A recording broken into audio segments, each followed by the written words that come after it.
Magandang araw mga kaibigan.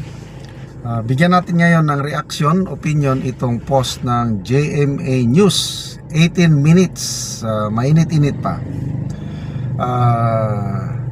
A member of the House Prosecution Panel and several signatories to the impeachment complaints are opposing Senator Francis Tolentino's proposal to narrow down the 7 articles of impeachment against Vice President Sara Duterte.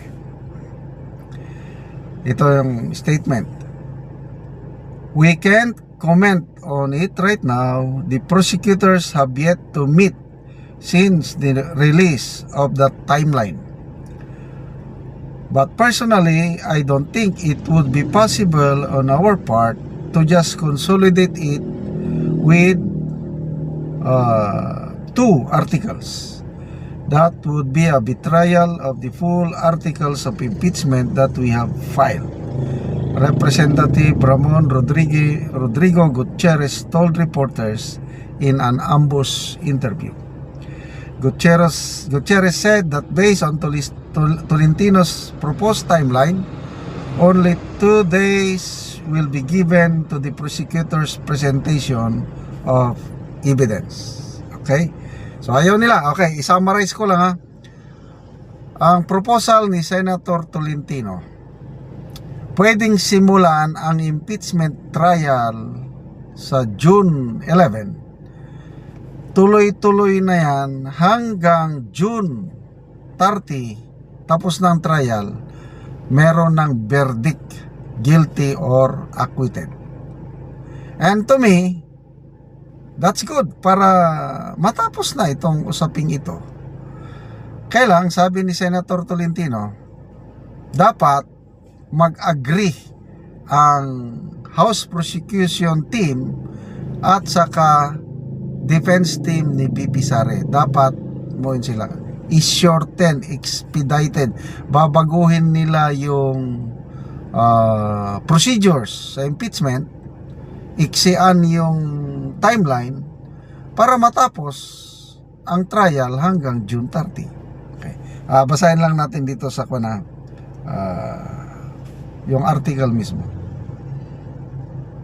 Ito na, nagsalita na itong House Prosecutor na ito na. Parang alanganin sila kasi may 7 articles of impeachment. Ang proposal is gawin na lang nilang 2. Mamili na lang sila ng 2 na may pinakamalakas na ebidensya at yun ang ipresenta. Mga 2 days lang ang bigay na allowance or time frame ng prosecution para ipresenta yung ebidensya nilang malakas sa 2 articles of impeachment. Pagkatapos, mabigyan din ng 2 araw ang defense team ni BP Sara para mag-counter evidence or whatever. So after that, may 1 araw pa na rebuttal or and then yun na. By June 29, final oral arguments. And June 30, butuhan na. To me, personally, parang pwede kung ako ang as an observer lang. Kasi gusto kong matuloy ang impeachment. Very boring na ang sitwasyon natin pag outright ma-dismiss.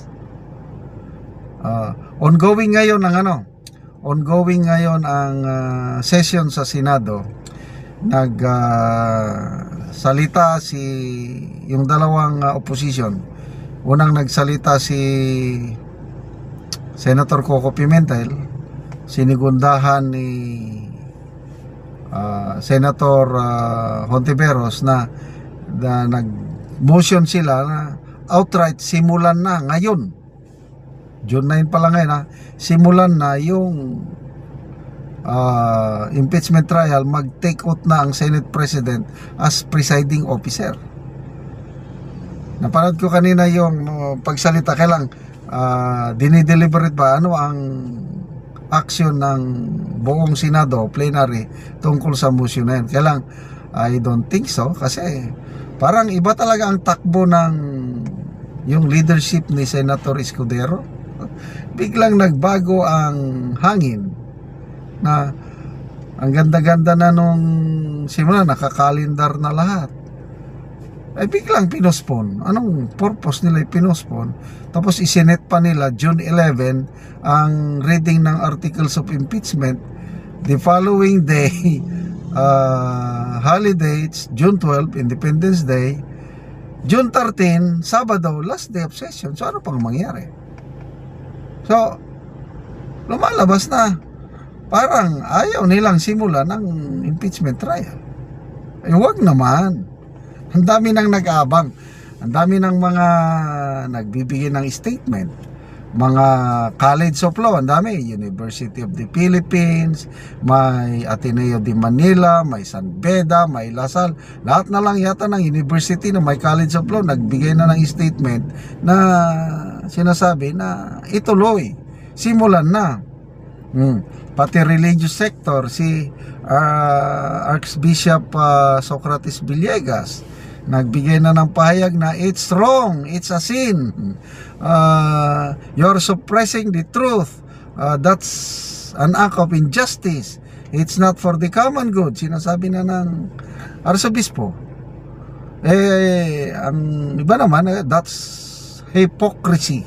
May post si Senator Bato, that's the highest form of hypocrisy, na nagre-react na kayo tungkol sa draft resolution pa lang, kaya lang tahimik naman kayo nung ginalaw yung pondo ng PhilHealth, yung mga flood control projects, yung GAA na most corrupt, tahimik kayo, ngayon maingay. That's the highest form of hypocrisy. Ganon din si Attorney Vic Rodriguez, ganon. Hipokrito kayo, parang banal na, I don't know anong klaseng banal-banalan. Tahimik kayo yung mga lantarang corruption. Pagdating dito sa impeachment, masyado kayong maingay. So, ano ba talaga? Gusto nyo masimulan? Hindi, sana pumayag na lang kayo sa proposal ni Senator Tolentino para matapos ng trial by June 30. Malalaman na natin anong resulta. Walang iba kundi acquitted yan. It's numbers game. Win-win situation si BP Sara sa usaping ito. Okay, salamat mga kaibigan sa inyong pagsubaybay sa ating channel. Nakakatulong kayo ng malaki sa tribong Talandig ng Bukidnon, dahil ang sweldo po natin pantulong natin sa tribo. Namimigay tayo ng mga libreng yero at pako para makapagpatayo ng mas disenteng bahay itong tribo.